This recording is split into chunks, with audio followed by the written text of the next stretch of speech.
எந்த தப்பும் பண்ணலன்னு எனக்கு தெரியும், எதுவும் பண்ண மாட்டான்னு எனக்கு தெரியும். அவளை இழந்துடும் நான் ஏதோ தெரியாமல் பேசிட்டேன். அதுக்கப்புறம் சார்ட் அவுட் பண்ண ரொம்ப ட்ரை பண்ணேன், எதுவும் வேலைக்கு ஆகல. அவன் என்கிட்ட எதிர்பார்க்குறது ஒரே விஷயம் தான், ஆனால் ஈகோ இவ்வளோ விஷமான தடுத்துட்ருக்கு. ஆனால் இப்போ அவன் முன்னாடி வந்தால் நான் என்ன பண்ண போகிறேன் எனக்கு தெரியல. Sir coffee.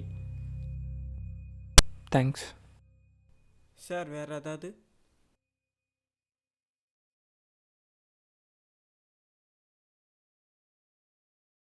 கடலில் நுரையாய் கரைது உனக்காக, வெளியோரம் நீ சுமந்தேனே கண்ணே உனக்காக, பக்கம் விட்டு பாதம் தொட்டு காதல் சொல்ல வந்தேனே, வறுமையில் என்னை எங்கோ தொலைத்து நின்றேன்.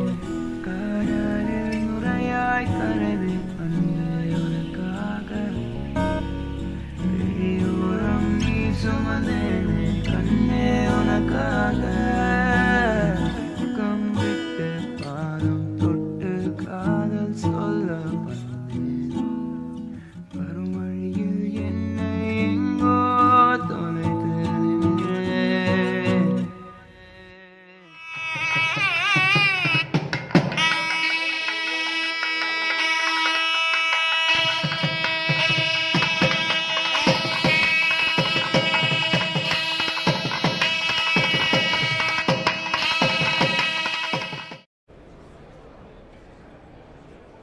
நாடா மீம் கிரியேட்டர்.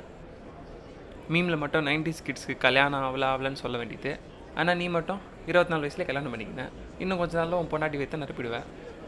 வலையாள்றா நீ. ஏன்னா வாயை மூடு மச்சான்.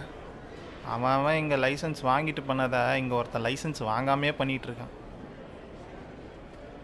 மீன் போடுற நீங்களாம் நல்லா தானே இருக்கிறீங்க, லைக் பண்ணுற நாங்கள் தான் இன்னும் லைக்கே பண்ண உட்காந்துக்கிறோம். இவர் ரொம்ப யோக்கியம் மாதிரியே பேசுவார். எங்கே அவன் கான்டாக்ட் லிஸ்ட் எடுத்து காமிக்க சொல்ல. சரி நீ மூடு. ஆனால் உங்களை மாதிரி ஃபன் பண்ணிட்டு சுற்றுற பசங்களாம் நிம்மதியாக தானே இருக்கீங்க. உண்மையாக லவ் பண்ணிட்ட பிரச்சனை தான். நீ ஏன்ப்பா பிரச்சனையில் சுற்றுற? இதோ மதி வந்திருக்கா, போய் பேசு, ஜாலியாரு. ரிலேஷன்ஷிப்பில் மனசு விட்டு பேசினா தான் மச்சான் எல்லா பிரச்சனையும் சால்வ் ஆகும். அது முடிஞ்சு மச்சான். அப்படின்னா தானே பிரச்சனை உனக்கும் மதிக்கும். ஈகோ மச்சான், எல்லாத்துக்கும் காரணம் அவன் ஈகோ. இதை ஒத்துக்கிறதுக்கு கூட அவன் ஈகோ தான் அவனை தடுக்குது. என்ன ஓலாகுது. இங்கே பாரு மச்சான், நம்ம ஃபீலிங்ஸை நம்ம தான் கண்ட்ரோல் பண்ணணும், ஃபீலிங்ஸை நம்மளை கண்ட்ரோல் பண்ண விடக்கூடாது. புரியுதா? நான் வாடா மாப்பிள்ளை தம்பி. நான் ப்ரோ சொல்கிறா. மாப்பிள்ளை உங்ககிட்ட பேசணுமா? என்னம்மா உனக்கு தெரில, கூப்பிட்டாரு. சரி இப்போ வரேன். வேணுமாடா? ஐயோ கொஞ்சோண்டு குஷ்டு போடா. கூப்பிட்றாரு. நான் பாட்டிலுக்கே பயப்படுறான். சுட்டி குழந்தை. சரி நான் கேட்டு வந்துடுறேன்.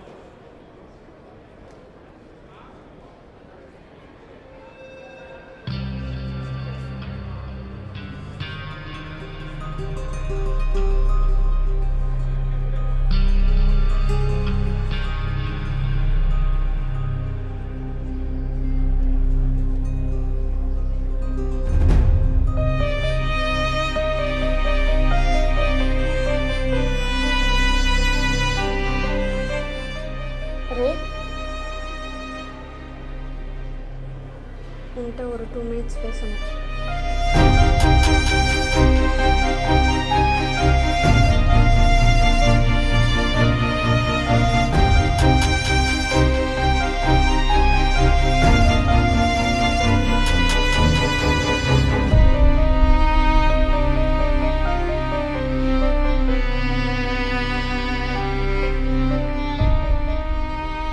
நல்லா இருக்கியா? நல்லா இருக்கு. நீ சப்போஸ் டு சே எஸ், ஆனால் இல்லை. ஓ, என்ன பேசணும்? எது கூப்பிட்ட? இந்த 1 வீக்காக உன்னை ரீச் பண்ண எவ்வளோ ட்ரை பண்ண தெரியுமா? ஆனால் நீ என்னை எல்லாத்துலேயும் பிளாக் பண்ணி வச்சுருக்க. ஏன்? பிளாக் பண்ண என்ன ரீசன்? பேச பிடிக்கலன்னு அர்த்தம். ஓ,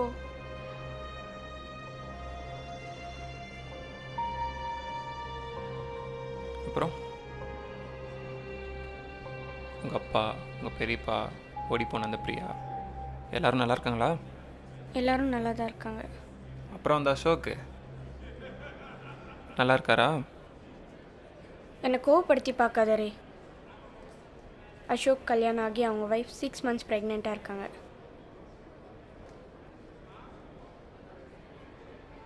உன்கிட்ட ஓப்பனாக ஒன்று கேட்கவா? என்ன?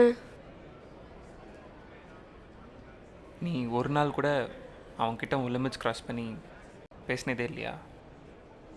பரவாயில்ல, உண்மையே சொல்லு மதி, தப்பாக எடுத்துக்க மாட்டேன். என் லவ்க்கு நான் உண்மையாக தான் இருந்தேன். அது எனக்கு தெரிஞ்சால் போதும். நான் யாருக்கு ப்ரூவ் பண்ண வேண்டிய அவசியம் இல்லை.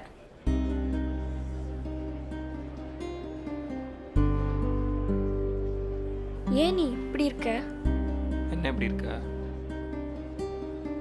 நான் தான் ரொம்ப டாக்ஸிக்கான பர்சன் ஆச்சு. நான் இப்படி தான் மதி. இங்கே பாரு, என்னால் உள்ளே ஒன்று வச்சுக்கிட்டு வெளியே ஒன்று பேசிகிட்டு இருக்க முடியாது.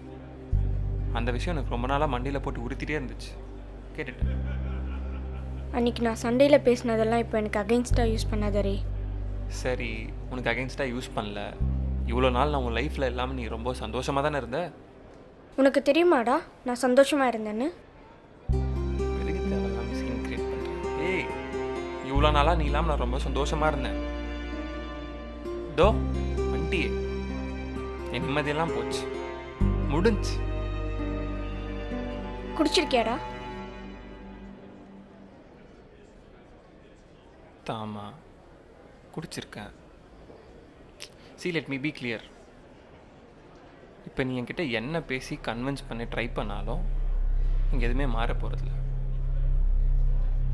உனக்கு ஏதாவது பேசணுன்னா பேசிட்டு கிளம்பு. நான் ஏதோ நாய் குறைக்கிற மாதிரி என் காதில் கேட்டுக்கிறேன். பேசிட்டு கிளம்பு. நீ என்ன வேணான்னு நினச்சிக்கோ. நீ சொன்ன மாதிரி நான் மாறிட்டேன் தான், ஒத்துக்கிறேன். ஸ்கூல் டேஸில் இருந்த மாதிரி காலேஜ் டேஸில் இல்லை தான். எல்லோருக்கும் ஸ்கூலில் ஒரு ஃபேண்டசி மாதிரி தான் தெரியும். அந்த ஃபேண்டசி தான் அவங்கள அப்படி பேசவும் வைக்கும். நானும் ஒரு சாதாரணமான பொண்ணு தானே. பட் காலேஜ் ஜாயின் பண்ண அப்புறம் தான் கொஞ்சம் ரியாலிட்டியும் தெரிஞ்சுது. அந்த ரியாலிட்டியோட பயமும் ஸ்டார்ட் ஆச்சு. வேலைக்கு ஜாயின் பண்ண அப்புறம் அந்த பயம் இன்னும் அதிகமாகிடுச்சு. எங்கள் வீட்டுக்கு நான் ஒரே பொண்ணு, அது உனக்கே தெரியும்ல. இந்த சொசைட்டியில் ஒரு பொண்ணு தனியாக வேலைக்கு போய் சம்பாதிக்கிறது எவ்வளோ கஷ்டம் தெரியுமா? எனக்கு பயம்தான். இந்த சொசைட்டியை பார்த்தா பயம். எங்கே நம்மளால் என் கெரியர் இழந்துடுவேன்னு பயம், என் ஃபேமிலியை இழந்துடுவேணும்னு பயம், என் கெரியர்னால உன்னை இழந்துடுவேணும்னு பயம்.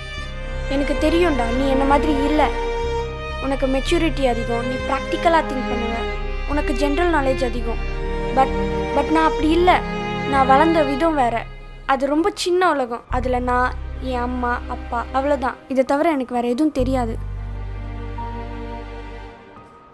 எங்கள் வீட்டில் இருக்கிறவங்க என்னை பற்றி நினச்சி பயப்படுவாங்கடா. ஆனால் எனக்கு உன் மேலே இருக்கிற அந்த லவ் இன்னும் அப்படியே தான் இருக்குது.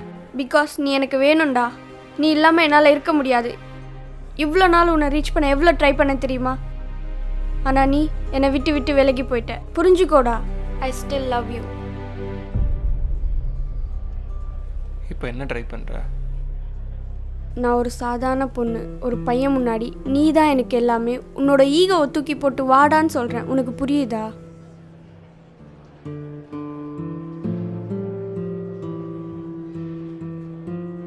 ரே, நான் வந்த விஷயத்த சொல்லிடுறேன்.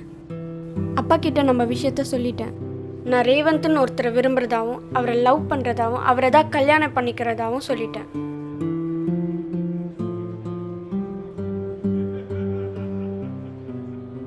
நிச்சயமாக தான் சொல்கிறியா இல்லை என்னை கன்வின்ஸ் பண்ண ட்ரை பண்ணுறியா? அவர் ஒத்துக்கிட்டாருடா. என்ன காஸ்ட், என்ன ரிலீஜன், என்ன பேக்ரவுண்ட் கூட கேட்காம அவர் ஒத்துக்கிட்டாரு. அவர் பொண்ணு ஆசைப்பட்ட ஒரு காரணத்துக்காக. நெக்ஸ்ட் வீக் மீட் பண்ணணும்னு சொல்லியிருக்காரு. இதை விட்டா எனக்கு வேற டைம் கிடைக்கல. இனி நீ தான் சொல்லணும்.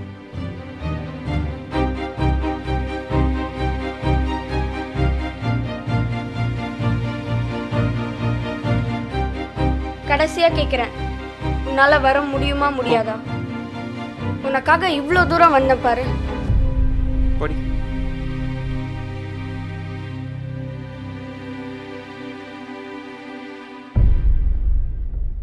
உங்கள் அப்பாவை மீட் பண்ணுன்னு சொன்னல, எப்போன்னு சொல்லு, வரேன். இருப்பாயோ வரும் வரை விலகி போகாதே என் கண்மணி. இருப்பாயோ வரும் வரை விலகி போகாதே என் I'm sorry. கண்மணி. உண்மையாக லவ் பண்ணுற எல்லாருக்கும் ஒரு காலத்தில் பயம் வரும், எங்கே நம்ம லவ் பண்ணுறவங்கள இழந்துருவோமோன்னு. அந்த பயத்துக்கு இன்னொரு பேர் தான் பொசசிவ்னஸ். இதோட விளைவு தான் ஈகோ. எப்போ நம்ம ஈகோவை லவ் ஓவர் கம் பண்ணுதோ, there starts the true relationship. இதில் விஷயம் என்னென்னா, லவ் பண்ணுற 2 பேருக்கும் அந்த உண்மை புரியணும். இப்போ புரியும்னு நினைக்கிறேன்.